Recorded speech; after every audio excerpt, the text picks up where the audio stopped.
Hey, what's going on, everybody? Hope you guys are all doing well. Before I started the video, I wanted to just say thank you so much for the recent support on all my videos. It's been really fun getting to talk with you guys in the comments and sort of see this channel grow.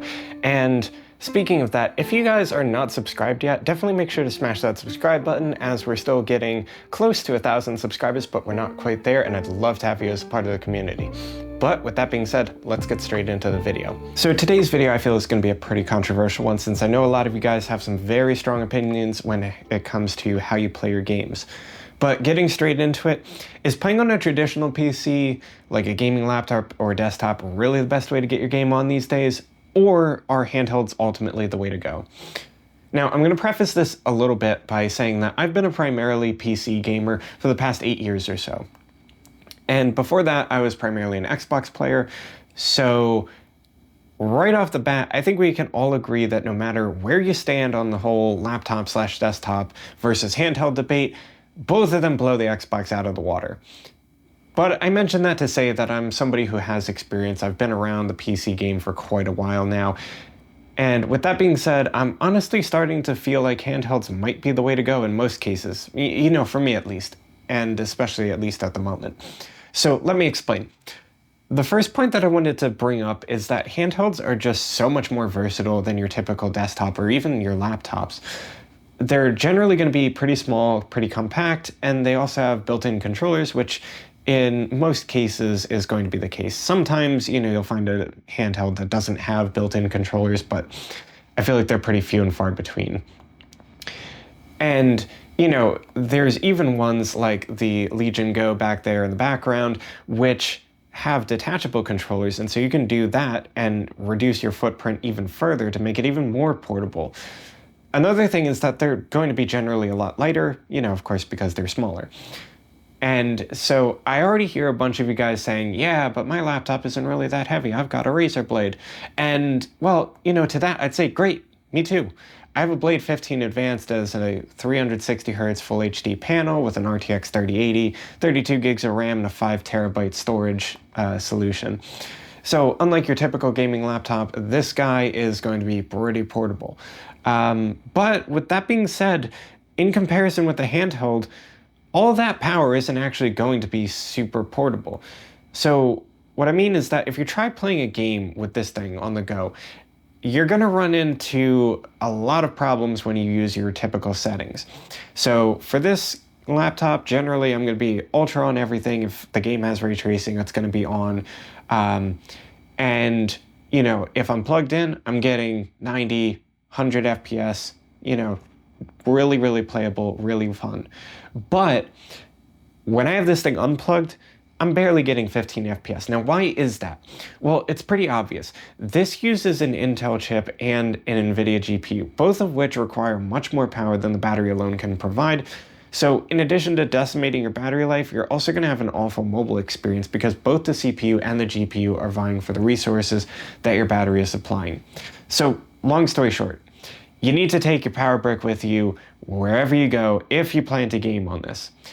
And you plan to do so at, you know, acceptable settings for you, because, you know, PC Master Race. Which basically defeats the whole purpose of being free to play wherever you want and whenever you want.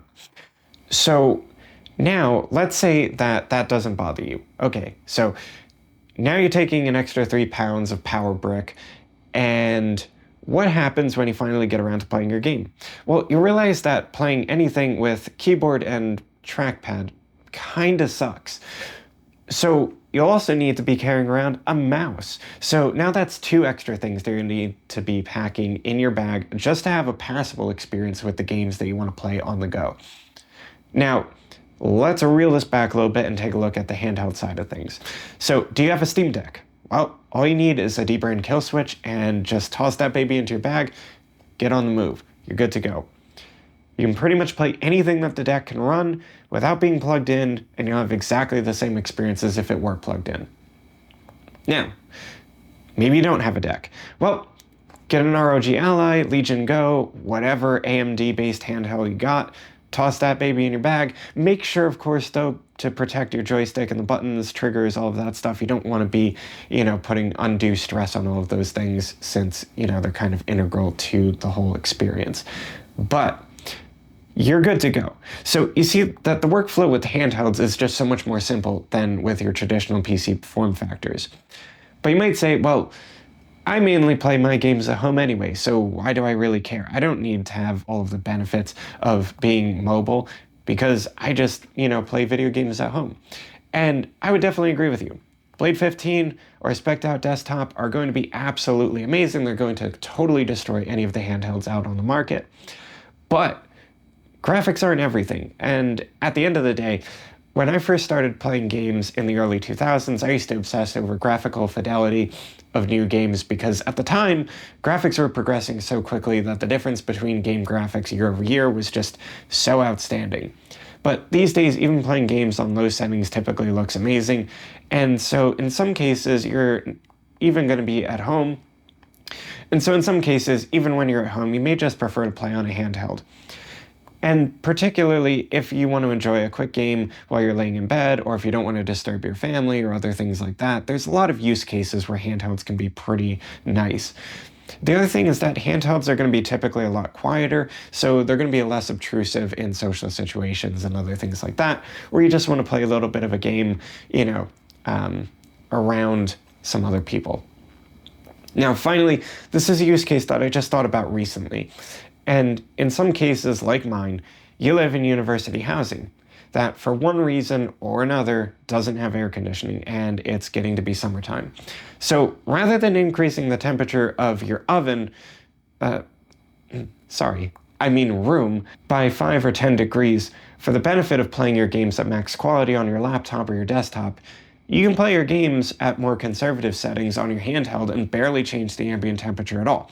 Now, why is this? Well, it's because the typical handheld doesn't generate nearly as much heat as your typical laptop or desktop. But with that being said, those are my thoughts. I'm sure you guys have your own thoughts and opinions on the topic, so definitely make sure to leave them down below in the comment section. And while you're down there, definitely make sure to like the video, share it with your friends, and be sure to subscribe, as I'd love to have you as a part of the community. And I will see you guys in the next one. Peace.